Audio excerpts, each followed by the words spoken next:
कभी कभी सबसे बड़े बदलाव बहुत ही कोमल तरीकों से आते हैं। आज हम एक ऐसी ही अनोखी थेरेपी की दुनिया में उतर रहे हैं जिसका नाम है क्रेनियोसैक्रल थेरेपी। ये है क्या और क्या इसके बड़े बड़े दावे सच हैं?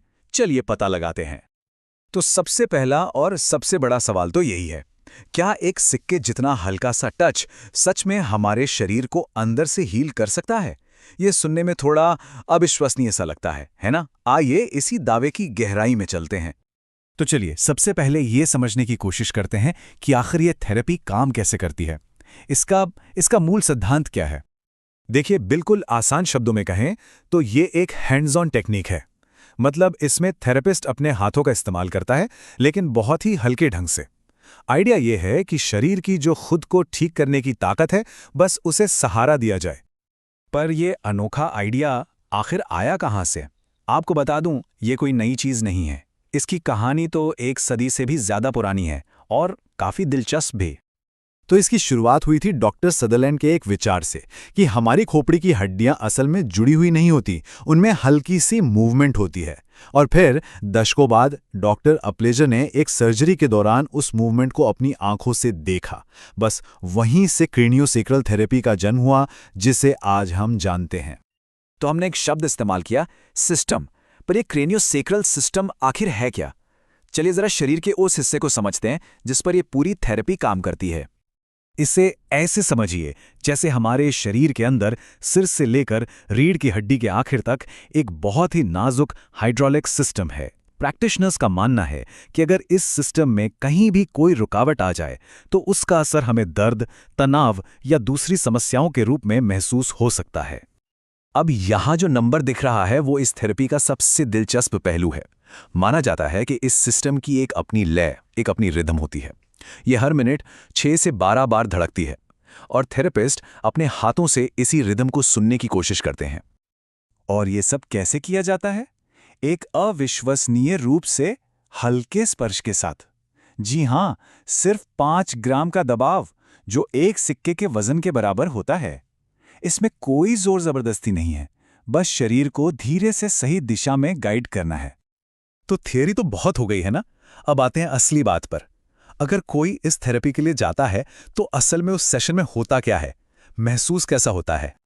तो होता यह है कि सेशन की शुरुआत एक बातचीत से होती है। फिर थेरेपिस्ट बहुत ही हल्के हाथों से शरीर की उस रिदम को महसूस करता है। इसके बाद बेहद कोमल तकनीकों से रुकावटों को दूर किया जाता है। एक खास तकनीक होती है स्टिल पॉइंट, जिसमें सिस्टम को एक तरह से रीबूट किया जाता है ताकि वो खुद को रीसेट कर सके। और इसका अनुभव? ज्यादातर लोग इसे एक गहरी शांति का अनुभव बताते हैं। ऐसा लगता है मानो शरीर और दिमाग दोनों एक साथ मेडिटेशन में चले गए हों, वो भी बिना किसी कोशिश के। ये बेहद आरामदायक और ताजगी भरा हो सकता है। सुनने में तो ये सब बहुत कमाल का लगता है ना? लेकिन अब कहानी में आता है एक बड़ा ट्विस्ट। अब हम उस बहस की बात करेंगे जो इस थेरेपी के इर्द गिर्द हमेशा चलती रहती है। लोगों का अनुभव बनाम ठोस वैज्ञानिक सबूत। तो देखिए, यहां पर दो खेमे हैं। एक तरफ हैं वो लोग जो कहते हैं कि उन्हें इससे जबरदस्त फायदा हुआ है, दर्द में भी और तनाव में भी। और दूसरी तरफ हैं आलोचक जो कहते हैं कि रुकिए, इसके पीछे का साइंस कहाँ है? क्या खोपड़ी की हड्डियां सच में हिलती हैं? और ये जो रिदम है, क्या इसे मापा जा सकता है या ये सिर्फ एक एहसास है?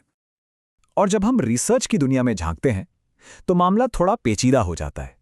कुछ स्टडीज इशारा करती हैं कि हाँ, जो एक्सपर्ट प्रैक्टिशनर हैं वो शायद सच में कुछ महसूस कर सकते हैं। मरीज भी साफ तौर पर बताते हैं कि उन्हें फायदा होता है। लेकिन जो बड़े मजबूत साइंटिफिक ट्रायल्स होते हैं उनकी अभी भी कमी है। मतलब लोग बेहतर महसूस कर रहे हैं, पर विज्ञान अभी तक ये नहीं बता पा रहा कि क्यों। तो हम कहाँ कर खड़े हो जाते हैं? क्या ये एक ऐसी हीलिंग की कला है जो अभी विज्ञान की समझ से परे है, या ये सिर्फ एक शक्तिशाली प्लेसिबो इफेक्ट है? मतलब हमारा विश्वास ही हमें ठीक कर रहा है। और ये मानना पड़ेगा कि साइंस के नजरिए से इसमें कई कमियां हैं। पक्के सबूतों की कमी है। सब कुछ थेरेपिस्ट के हाथों के एहसास पर निर्भर करता है, जिसे मापा नहीं जा सकता। और जैसा हमने कहा, प्लेसिबो का सवाल तो है ही।